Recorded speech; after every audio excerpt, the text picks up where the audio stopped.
What we're dealing with here is the fundamental interconnectedness of all things. Let me give you an example.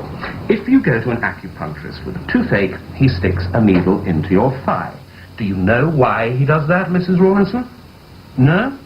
Neither do I, Mrs. Rawlinson, but we intend to find out. Tonight on BBC Interplanetary Service, we present a stunning exposé of a decades-old cover-up of what can only be described as galactic proportions. I'm your host, Bridget Mechanica for BBC Interworld Service. I can't face my heart.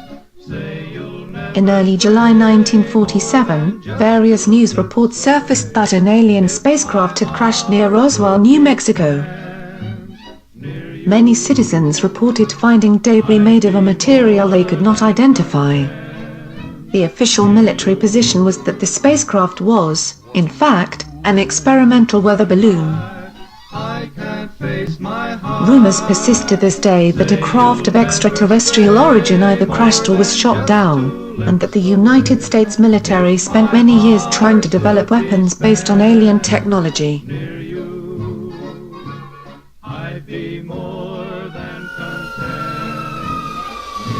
1951 saw the release of the feature film, The Day the Earth Stood Still.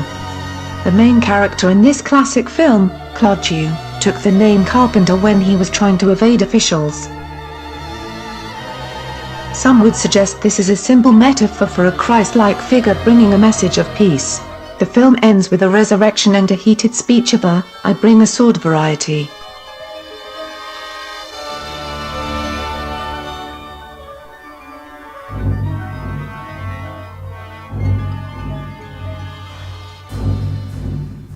In March 1953, an organization known as the International Flying Saucer Bureau sent a bulletin to all its members urging them to participate in an experiment termed World Contact Day, whereby, at a predetermined date and time, they would attempt to collectively send out a telepathic message to visitors from outer space. The message began with the words, "Calling occupants of interplanetary craft." The original World Contact Day was held on March 15, 1953, 6 years after Roswell. Soon after that, the IFSB closed its doors without any warning or explanation. Founder Albert Bender reportedly said that the UFO mystery had been solved, and there was, quote, "no further need for the organization to exist."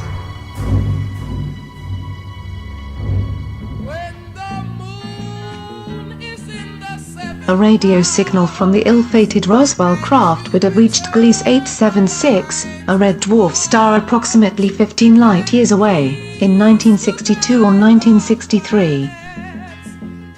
Gliese 876, now known to have at least one Earth-like planet, is in the constellation of Aquarius.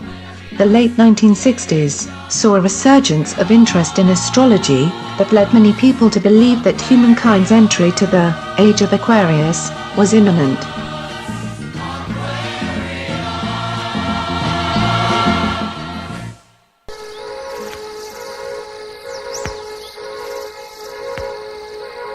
Scientists calculate that a reply sent in response to the Roswell distress signal from Gliese 876 in 1963 would have arrived at Earth in 1976.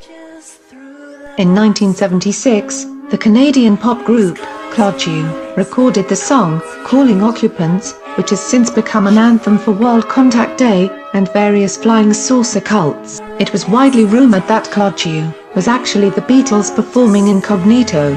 Remember, this was long before tribute bands were a serious player in the popular music scene. Cover art from Ringo Starr's 1974 album, Goodnight Vienna, added credence to the rumors. The song was also covered by the Carpenters in 1976.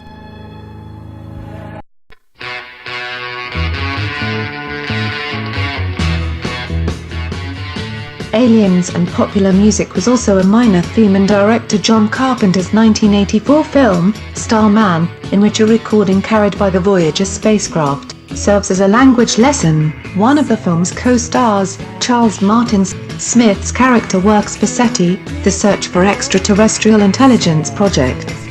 Smith, was born in October 1953, almost exactly 9 months after the first World Contact Day. Various groups, some might say cults, continue to promote peaceful alien contact. One that still remains active is the Unarius Academy of Science, founded in California in 1954. One of the tenets of Unarius is that Earthlings should prepare for a conclave of the 33 worlds, making up an interplanetary confederation. Unarius does not appear to support World Contact Day, though no explanation is ever given why. Is it all mere coincidence? You decide. This is Bridget Mechanica for BBC Interworld Service.